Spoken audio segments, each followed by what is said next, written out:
ako, isa lang ang masabi ko kay Enrile kung galit ako sa kanya. Hindi naman abutan 100 years old yan, mamamatay din yan. Di ba?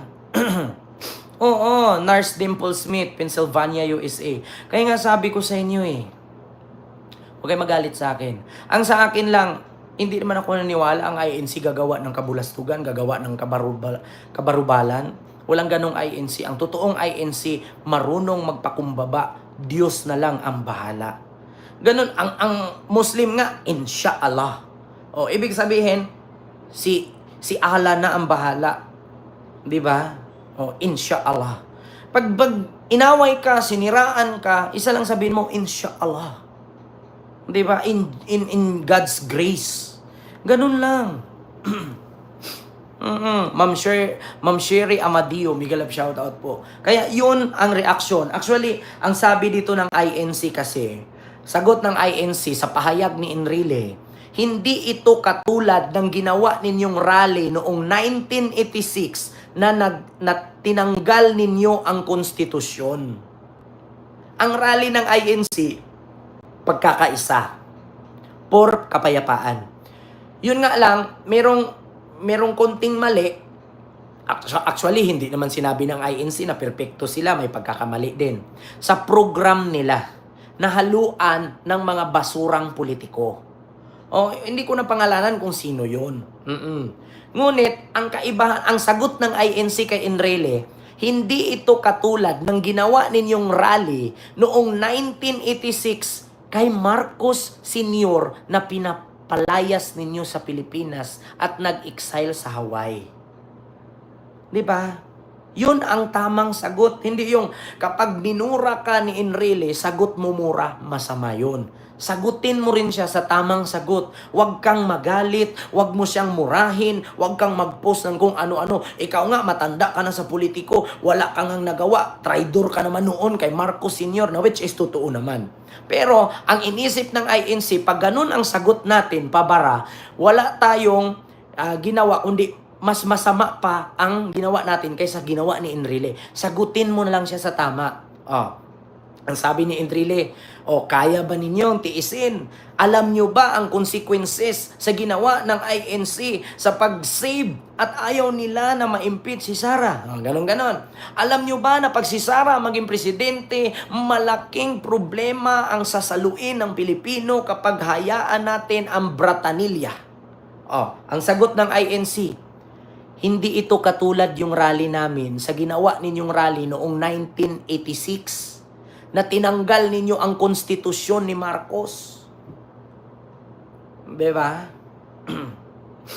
Eto, sabi ni PH Anime, paano pag binato ka ng bato? Ako, sabi ko nga kanina PH Anime, hindi ako INC. Kapag ako binato ng bato, malamang batuhin ko rin siya ng bato, masakit kaya? Pero kung ikaw INC, kung binato ka ng bato, idaan mo sa tamang proseso. Idaan mo sa legal. INC ka eh. Pag binato ka ng bato, anong gagawin mo? Babatuhin mo rin siya? Hindi. Idemanda mo, kasuhan mo. Bakit? Kasi nga sumunod ka sa good manners. Diba ganun lang naman PH Anime. Pero kung ako tanungin, hindi naman ako miyembro ng INC, hindi naman ako nanampalataya katulad sa pagpananampalataya ninyo, magkaiba tayo. Ako, inaamin ko talaga, magmumura talaga ako, basagulero talaga ako. Alam nyo naman kung paano ako makipagbakbakan. Pag binato ka ng bato, idemanda mo. Kung INC ka, kung ako batuhin ng bato, sa tingin mo maniniwala ako, batuhin ko rin, bakal pa. Di ba? Bakal pa ang ibato ko wala naman akong sinalihang grupo. Mahirap kasi na kapag miyembro ka ng INC, di ba? Gagawa ka ng kasamaan, lahat ng miyembro mo damay. Katulad sa ginawa ni Marcoleta. Dapat pag INC ka, patas ka. Wala ka dapat kampihan. Katulad sa ginawa ng ibang miyembro. Sorry kung nasabihan ko si Marcoleta kasi alam naman po namin talaga si Marcoleta pabor kay Sara. Ako maka-BBM ako, hindi naman po pwedeng si Marcoleta pupuriin ko. Di ba? Pag INC ka, patas ka. Kaya nga sabi ko sa inyo, Kung ako binato ng bato, ay batuhin ko rin siya ng bakal. Bakit? Mas matigas yung bakal. Kung ikaw INC, alam mo naman na ang doktrina sa inyo, maging makadiyos, makatao, makabansa. Pag gagawin mo yun, binato ka ng bato, batuhin mo ng bakal, asaan yung makadiyos, makatao, makabansa dun? Ako actually, alam ko yan kasi muntik na akong doktrinahan. Hindi ko lang natuloy. Anytime pwede naman ako kaso lang ang sa akin lang, mas piliin ko na ayaw kong sumanib. Bakit? Kasi malaya akong pumunta sa iba't ibang relihiyon.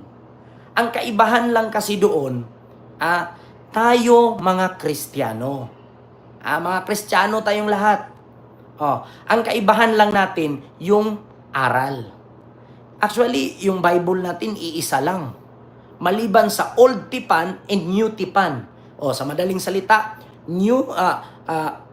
Old Testament and New Testament. 'Di ba? Magkaiba lang tayo ng aral. Actually, lahat ng inaral sa INC, mas marami ang inaral ng Katoliko. Pero hindi sinunod. Huwag kayo magalit sa akin, Katoliko. Hindi ko kayo binira. Katoliko din ang nanay ko. 'Di ba? Mas maraming bawal sa Katoliko. Alam nyo ba yung Black Sabbath? Sa Katoliko yan. Pero sinong gumawa lang yan? Iglesia ni Cristo. Alam nyo ba na bawal kumain ng dugo? Katoliko dapat dyan. Pero sinong sumunod? Iglesia ni Cristo. Bawal kang magkatay ng karne pagdating ng Sabado at Linggo. Bawal kang kumain ng dugo. Bawal kang kumain ng baboy. Actually, sa Katoliko lahat ng galing yan. Pero ni isang Katoliko walang sumunod niyan. Bakit? Ang sagot kasi ng Katoliko, simple lang. Kailan ka mag-inom? Kung nasa langit ka na, walang beer sa langit. Kailan ka magsabong? Pag nandun ka na kay San Pedro. Patay na ang manok ni San Pedro, hindi na malagyan ng pantari. Ganyan kasi, puro kasi, alam nyo, yung sinabi ni Martin Luther na 95 theses about Catholic, totoo yun.